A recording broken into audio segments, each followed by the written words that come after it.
Hey everybody, HomeSliceHenry here, and in today's video, I'm going to be showcasing my best climbing team from the Sunshine Cup. I've used this team for close to 10 sets now, and every single set has been a 4-1 without fail. This team is built around Clodsire. I think Clodsire is an incredibly good meta call because a lot of teams are heavily relying on the core of Macargo plus Grass. It's a really difficult core to break unless your name is Clodsire. For the rest of the team, I'm running triple ground. I have Shadow Flygon as the safe switch and Swampert regular as the closer for some extra bulk. So without further ado, let's hop into the matches. And in game number 1, what do you know? We lead into Macargo. Macargo is probably the most common Pokemon that I saw across all of the sets that I've run with this team. Macargo really feels like it's on 50% to 75% of teams. Opponent is going to grab a shield with an overheat, safe switch into Flygon. I fire off the Earthquake, that connects for big damage, and now I get to bring in my own Flygon. Even if they shielded, I was going to be in a very comfortable spot because I can just send in Flygon, shield once, farm down, and maintain alignment. In the back is going to be Ferrothorn, so this is actually a team that I myself featured on the channel earlier in the week. And the good news is, we are going to get to win, because now I get to send Clodsire into the Ferrothorn. Clodsire is going to do well enough into the Ferrothorn that Swampert will be able to sweep this game. There's the switch into Macargo, and now it's time for Swampert to shine. Swampert just absolutely obliterates the poor Macargo. Hydro Cannon picks up the KO. In comes Ferrothorn, and even though Ferrothorn is a complete wall to energy from the Swampert here, Swampert will be able to close out this game. That Hydro Cannon landing is going to put them into the red. I will shield up the Swampert so I can pressure the final shield with a Hydro Cannon, and the good news is Clodsire should be only one Poison Sting away from the game-winning Sludge Bomb. So the Hydro Cannon forces the shield, quick switch into the Clodsire for the snipe, and we are off to a great start. One thing that I really like about running triple ground is, with Macargo being everywhere, Macargo really has nowhere to run. We see a bit of a tricky lead in the next match, Clodsire into Flygon. The correct play here is to throw one Poison Sting and then safe switch into your own. This makes it so the Dragon Tails are in sync, meaning you do get your full sneak. My opponent is forced to pivot out because if they stay in, I can just farm down with the Flygon and win alignment, so they're forced to save the Flygon for later and bring out Furret. Furret will get the farm down of the Flygon, but now it's time for Clodsire to shine. Clodsire is incredibly effective at shutting down so many Pokemon.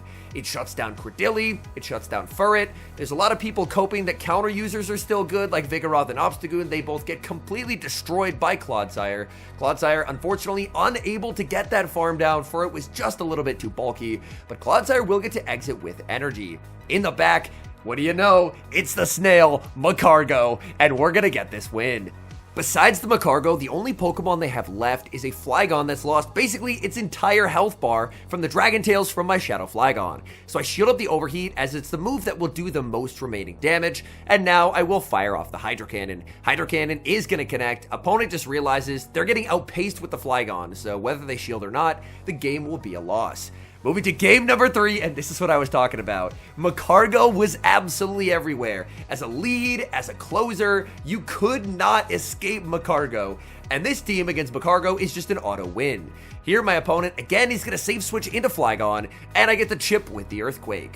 This Flygon will commit the shield, but I'm just going to bring in my own Flygon, shield, farm down, and now I have switch advantage. Switch advantage obviously going to be very nice, as typically with Macargo lead, there's going to be some manner of grass type in the back. They bring in Macargo, I'm going for the Scorching Sands, and this will one-shot unless they decide to shield. They're going to let it go. In the back is Chestnut.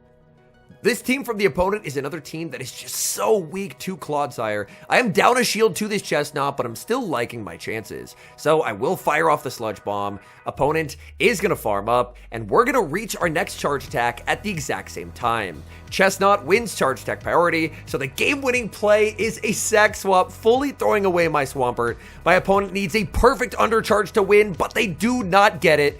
They do not leave with the Frenzy Plant, which means I can bring back in the Clodsire, fire off the Sludge Bomb, KO the Chestnut, and again, we're able to take the win. We move to the next match, and what do you know? Clodsire still absolutely feasting on the lead. Clodsire leading into Furret. Furret, another one of these Pokemon that can be really annoying to deal with neutrally, but Clodsire just outbulks it straight up. This Furret does not go for the Trailblaze, which means it's probably one of the Furrets that are running Brick Break. I've seen about 50-50 Trailblaze versus Brick Break. I do think there are some pretty nice advantages to Brick Break overall, but obviously in this matchup, it's going to make Furret substantially worse. A Sludge Bomb would barely not knock out here, so I'm going to be full sending the Earthquake. Earthquake to the Furret is going to land and pick up the KO. In comes Swampert. I pivot into the Shadow Flygon. A bit of a misplay on my part. I shouldn't have thrown the Poison Sting. I should have just pivoted into the Flygon immediately. Swampert will go for the Hydro Cannon. My issue is that a Dragon Claw would not have knocked out, so I just decided to go down 2 shields here. Flygon double shielding, and in the back is Credilli, and I regret the choice to go down 2 shields. I guess I should have just thrown the Dragon Claw, but I didn't want to throw a move that would not pick up the knockout. This is going to be a really difficult game because my Swampert is vulnerable to a Grass Knot. I send in the Clodsire trying for the Earthquake. I get to the Earthquake, but brilliant counting from my opponent. They're going to fire off the Grass Knot and pick up the KO. I'm going to bring in the Flygon, and I fire off the Dragon Claw. And this play right here loses me the game. I had to commit to the Scorching Sands because if I do, that forces my opponent to throw energy, and then Swampert can outpace. But by throwing the Dragon Claw, they're able to perfectly overfarm and make the Grass Knot on 1 HP. So great energy management there from my opponent. I think I had a pretty clear win con in that one, but by throwing the Dragon Claw, I threw the game. Clodsire into Chestnut in the next match. Opponent save switches into an Acid Credilli, and people are just not prepared for the Clodsire, my goodness. Even though Earthquake is the more efficient move in this matchup, Sludge Bombing on 7 is the right play, because due to the 1-turn switch, if I throw before my opponent, then they don't get a full sneak. So now I will go for the Earthquake, just looking to knock the Credilli out of the game, but Credilli says no as they invest the first Protect Shield.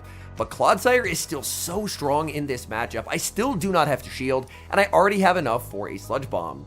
I've done enough Poison Stings that Sludge Bomb will probably come pretty close to knocking out here. Sludge Bomb lands, Credilli hangs on 1 HP, but I feel very comfortable with conceding switch advantage in exchange for farm on Shadow Flygon. Shadow Flygon is now up a little bit of energy. Opponent gonna send back in the Chestnut, and if they're bringing in the Chestnut, something is very wrong. Because Chestnut is not a fan of Flygon when it's down energy and down a shield. So I'm going to be double shielding the Flygon here and just fully committing to the farm down because something in the back really does not want to see Flygon. Flygon's energy can go very far in just about any matchup. In the back, that is not what I was expecting to see. There is a Bibarel in the back. I've actually never seen a Bibarel in this meta up until this battle. We're going to end up getting the catch onto Swampert. Realistically, we didn't need to make that catch. We could have just stayed in and won, but I figured getting a small energy head start on the Swampert could be nice, so that way we will be able to outpace the Chestnut. So in comes Chestnut. Chestnut gets KO'd by a Water Ground type, and that's a good game. Moving into the next match, Clodsire into Shadow Quagsire, a bad lead. For bad leads, we're going to be safe switching into Flygon. Out comes a Dragon Tail Steelix, and this is a nightmare. Oh my goodness. Steelix throws a move, but they're not running Breaking Swipe. That means that I can force a shield here. I survived the Psychic Fang. Scorching Sands is going to be shielded. Even out of a terrible matchup, Flygon gets us a shield advantage, and now I get to send in Clodsire. Opponent just gonna fire off Psychic Fangs. Psychic Fangs, not really something that I'm particularly threatened by. I'm gonna throw 5 in the move, maximizing as much energy as I can on the Clodsire. Clodsire firing off the Earthquake, down goes Steelix. It's Swampert versus the world. In comes Shadow Quagsire, and Shadow Quagsire does get outpaced here because they're on Water Gun. Mudshot just paces faster. I land the Hydro Cannon, opponent is gonna resign the match. My guess is they probably had Macargo as their final Pokemon. We move to the next game, Clodsire into Shadow Flygon. Again, 1 Poison Sting and the switch into Flygon is going to be the sauce, because I can shield once and just farm down. My opponent stays in, and they will get farmed down in exchange for a shield advantage. And now a little bit of a head start on Talonflame. Talonflame, no shields to Dragon Claw. That is a pretty wise play from my opponent. I bring in the Clodsire, and unfortunately, I lag by a turn.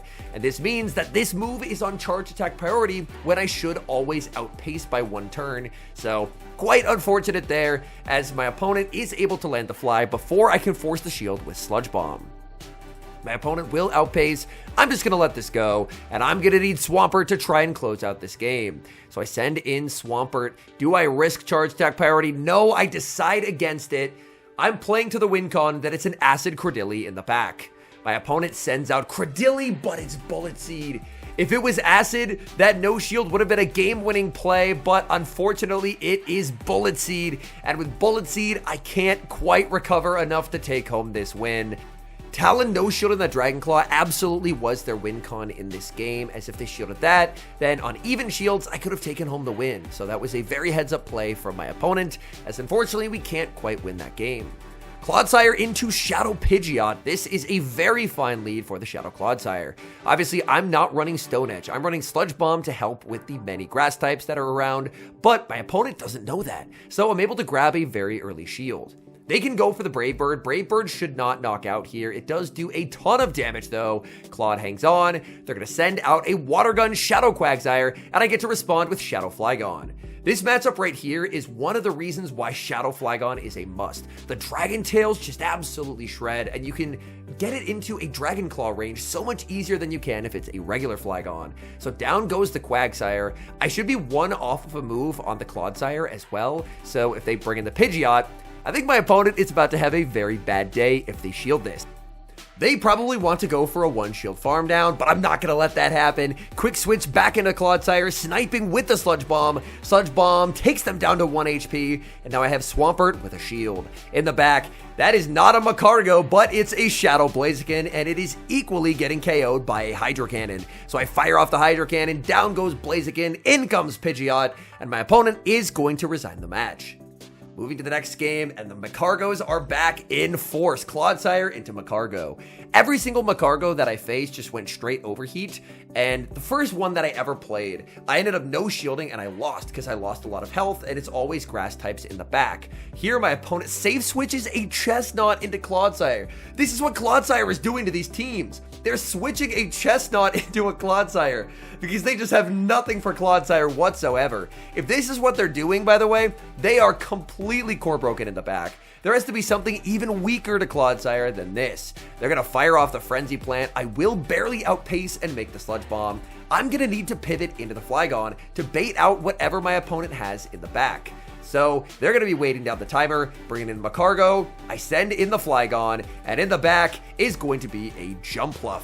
Jumpluff, obviously not great for Flygon, but the Shadow Dragon Claws will add up quite a bit. This is a regular Jumpluff at that. They'll have to throw the nuke if they want to pick up the knockout here. Aerial Ace will not cut it. They throw the Aerial Ace, and I'm just going to undertap the Dragon Claw. I do not want to risk 2 Fairy Winds KOing and me not getting this move. As it turns out, I absolutely would have got that move anyway. In comes Clodsire. The Sting does go through, but only if I shield, and I'm just not going to shield because I know Swampert can take this game.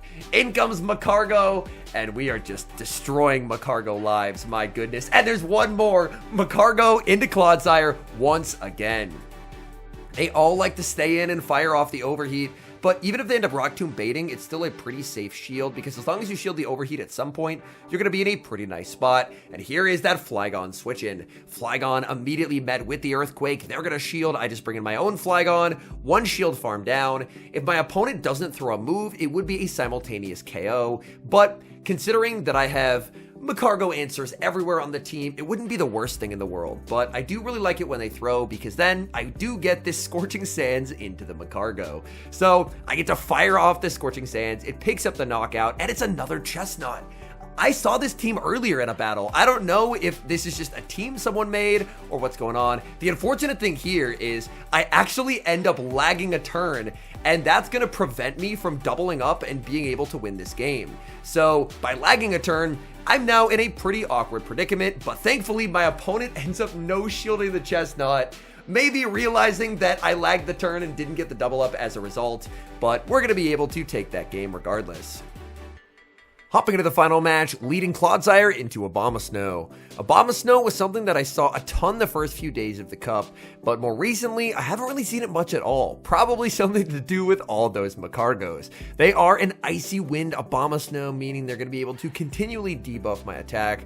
However, high-rank Clodsire can still do quite well here. I go for the Icy Wind catch, they go for a Sludge Bomb catch, and it's Swampert into Furret. Furret just fires off a Swift here, so they could be one of the brick Furrets that I have been seeing quite a lot of. I'm able to get the back-to-back Hydro Cannons. The fact that we both switched at the same time is really favorable for me. We have identical pacing, so I can fire off this Hydro Cannon on the Charge Tech Priority Tie and KO Furret. I'm expecting the Abomasnow to come in here, but I don't think they will be able to farm me down. I think I'm too healthy. Out comes Shadow Swampert. Oh, nice snipe from my opponent. They bring in Abomasnow, going for the Icy Wind, and deny Swampert's energy. I'm going to bring in the Clodsire, looking for the farm down, and we get the farm down, and that will win this game. Now, I have a guaranteed win con by firing off the Sludge Bomb bait. If they no-shield it, it still does enough damage that I can easily farm down with the Flygon, and if they end up using a shield, then I have an ability to make a second Sludge Bomb later in the game. And these Dragon Tails will very comfortably get them into Sludge Bomb range. So I will fire off the Dragon Claw just to force that final shield. Swampert farms up a ton of energy. The Dragon Tail did not register, but I'm still in an okay spot because I have the energy on the Clodsire. In comes Clodsire, getting to the Sludge Bomb, and even though this is a team that is somewhat soft to Abomasnow, we're able to fight back and get the win.